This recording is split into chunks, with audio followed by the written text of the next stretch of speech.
E se o campeonato acabasse hoje, hein? Fluminense campeão.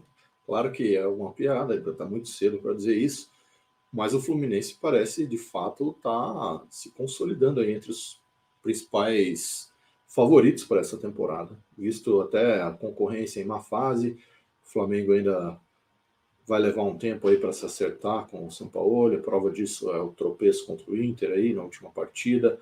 Palmeiras é um time que estava nadando de braçada, mas todo mundo sabe que era muito mais por falta de concorrência do que pelo bom futebol, que o Palmeiras é um time mais pragmático, é um time com uma mentalidade mais defensiva, e ele sobra de fato na organização e na autoridade do seu treinador ali, mas com concorrência fica um pouco mais difícil.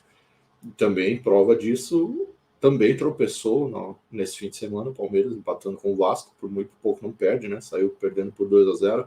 O Atlético Mineiro está muito mal, tá um clima bem difícil lá em Belo Horizonte, já é público isso, o técnico queria sair, parece que não conseguiu o que ele estava atrás, o time quer que ele saia, mas não quer pagar uma multa milionária que deu para ele no início de contrato, sem razão nenhuma, e o resultado, e isso está refletindo no resultado dentro de campo, né? Começou perdendo para o Vasco, que é um time ainda que está se organizando, com muita gente nova, com um investimento recente, empata com o Santos, que é um dos piores times do Brasil, aí, que é um claro clube aí na luta contra o rebaixamento. Então esse resultado para o Atlético Mineiro não é nem um pouco positivo, além da derrota na Libertadores para o Atlético Paranaense, que até não foi tão desastrosa por ser fora de casa, um placar mínimo ali, né, diferença no 2-1. O jogo não foi um domínio do Atlético Paranaense, e isso pode ser que fique mais claro até nessa próxima partida do próprio Campeonato Brasileiro, que os dois times se enfrentam novamente, só que agora em Minas Gerais. O Grêmio é um time que, principalmente pela contratação do Soares, aí se gerou uma expectativa muito grande, mas não está refletindo em campo. Começou sofrendo para ganhar do Santos na primeira rodada, como eu já disse, um dos piores times do Brasil, e na segunda perde para o Cruzeiro, que é um time, junto com o Santos ali, um dos piores também, está se reestruturando, está se organizando, não teve péssimo resultado no estadual, péssimo desempenho também, não começou bem a temporada, e é importante para o Cruzeiro ganhar do Grêmio, mas mostra uma falha muito grande ali dentro do trabalho do Grêmio. Aí o Corinthians, que muito mais por grandeza e torcida, está sempre no bolo aí, mas também fez um jogo horroroso contra o Cruzeiro na primeira rodada e conseguiu a façanha de perder para o Goiás na segunda, que apesar de jogar fora de casa contra o Goiás, na minha opinião, o Goiás é o pior time da Série A, não é entre os piores, é o pior para mim. E o Atlético Paranaense, que estava até então, até o início do campeonato, surfando aí no favoritismo que conseguiu no estadual, que não é grande coisa, na minha opinião, apesar de ser o único que conseguiu esse feito. Mas aí de início, na Copa do Brasil, já perdeu para o CRB, um tropeço, daí ganha do Goiás, que também não é grande coisa, e aí perdeu para o Fluminense. O placar até não foi tão elástico, mas o domínio do Fluminense no jogo foi absurdo, foi extremamente gigante e ficou muito feio. O Atlético Paranaense não pegava na bola, não criava situações de perigo. Então, por eliminação, a bola da vez realmente é o Fluminense. Começou ganhando bem do América, ganhou bem do Atlético Paranaense, está bem em tudo que vem disputando.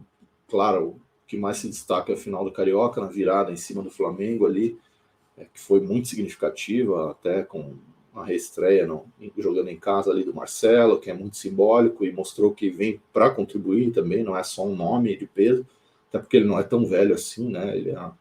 Ele é um cara de 34 anos, então, principalmente dentro do elenco do Fluminense, que tem vários caras mais velhos ali, ele não dá para dizer ainda que é um cara acabado, como tantos outros aí pelo futebol brasileiro. Aí as próximas rodadas o Fluminense vai jogar com Fortaleza fora de casa, o Corinthians provavelmente tropeça não, né, porque é um clássico contra o Palmeiras, mas o extremo favoritismo do Palmeiras aí para começar a se consolidar de fato nesse campeonato e afundar o Corinthians ainda mais em crise.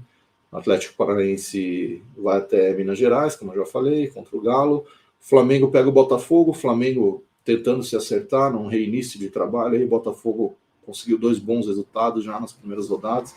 Provavelmente não se mantém, mas é importante que inicie bem a competição. Não acredito ser um time que vai brigar por muita coisa esse ano, nem mesmo vaga na Libertadores.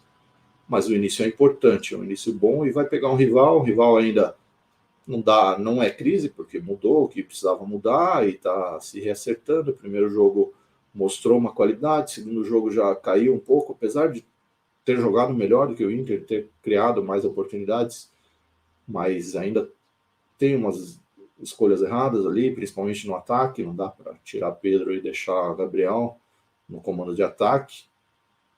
Eu acredito que vai se acertar, mas não sabemos quanto tempo vai demorar. E o Grêmio vai até Cuiabá, né, enfrentar outro dos piores times do Brasil aí, tentando se restabelecer, né, tentando fazer um futebol convincente e realmente se colocar ali na posição que todo mundo espera do Grêmio, que seja disputar título, disputar a vaga na Libertadores, essas coisas. Dito tudo isso, com todos os envolvidos do campeonato, aí é o Fluminense que está se destacando, é o Fluminense que terminou a pré-temporada, entre aspas, melhor, começou o Campeonato Brasileiro melhor, é o que joga o melhor futebol, é o que faz um bem danado para o futebol brasileiro, o Fluminense se destacar, porque é o time que propõe jogo, é o time que joga para frente, é o time com técnico brasileiro que tem um perfil diferenciado, no meio a tantos retranqueiros e tantos treinadores pragmáticos. O Fernando Diniz é o cara mais agressivo, mais ousado, mais criativo. Então, não só para o Fluminense é bom isso, mas para o futebol brasileiro como um todo, resgatar as nossas raízes, né? Então, o Fluminense começa muito bem e a minha torcida é para que isso continue até o fim da temporada.